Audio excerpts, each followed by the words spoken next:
Let's just get the worst one out of the way. And yes, I'm gonna complain about Teddy. YG literally depend on one singular person to produce everything for their groups. They're extremely unprofessional, with zero vocal coaches, and all they see is the money. At least SM and JYP care about the money, and put actual effort into their groups. YG does none of that. They're an embarrassment of a company that got lucky with talented trainees. That's it. There's nothing interesting about that ugly interior either.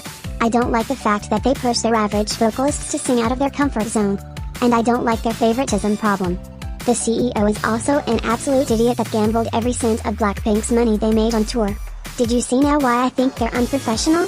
Let's also not forget how they take zero repercussions to defend their idols. At least the other companies do the bare minimum. YG just doesn't give a shit about anything. He's just there to spectate. He doesn't really get involved in his groups. And I really hope they go bankrupt one day. Or burn. So all their artists can escape and be freed from that horrible place. What did they pave the way for, you ask? Boring music. If JYP and SM bring out the best in trainees, YG brings out the worst. Overuse of auto-tune. Actually, I don't think they even know how auto-tune is supposed to be used at all. A while ago I saw text was going to cover Shinee's Sherlock, so normally as a showgirl I got very excited and decided to watch it. However, I clicked off as soon as I heard the auto-tune. Don't know what it is with bighit's obsession with auto-tune, but it's getting really cringy and annoying, at least to me. They have done it with BTS and now they're doing it with text and enhypen. If these groups couldn't sing for shit then I would understand. But auto-tuning their voices is really unnecessary. Also, this is not a case of EXO's Lotto, or Everglow's Bon Bon Chocolat, in which their vocals had to be auto-tuned in order to fit the concept. But bighit does it in every single song, and it's just so weird. Like, if you're gonna cover a Shinee song, at least make sure to sing with your raw vocals. I'm not blaming text, I just don't get the company's logic behind this. Also, I know armies are gonna comment something about BTS using it in an artistic way or some shit. But I don't remember hearing auto-tune in any 80s or 70s retro songs. You know why? Because it wasn't even a thing back then. Now we're gonna get into the company with the good music. I don't like that mental health is not something they take seriously, which has deteriorated probably due to their insanely harsh training system that their genius CEO Mr. Lee Solman created. One other thing is they have no idea how to take advantage of an opportunity. For example, Red Velvet had been on hiatus for nearly 2 years, and what did they think would be the best comeback for them?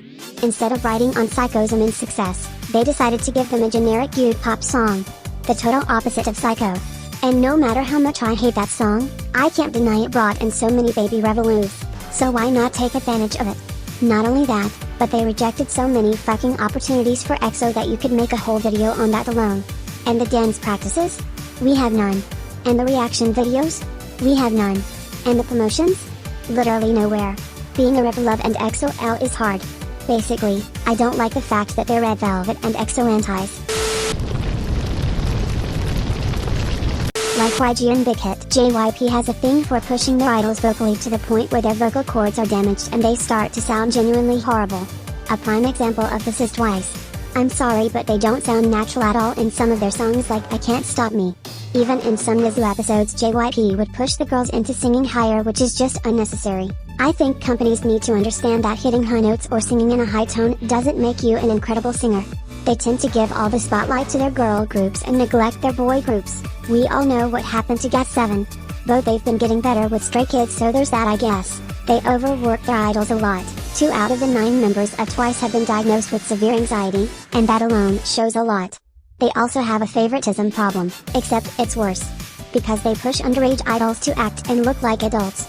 We all know what happened to Suzy and Zuyu, and to an extent Yuna.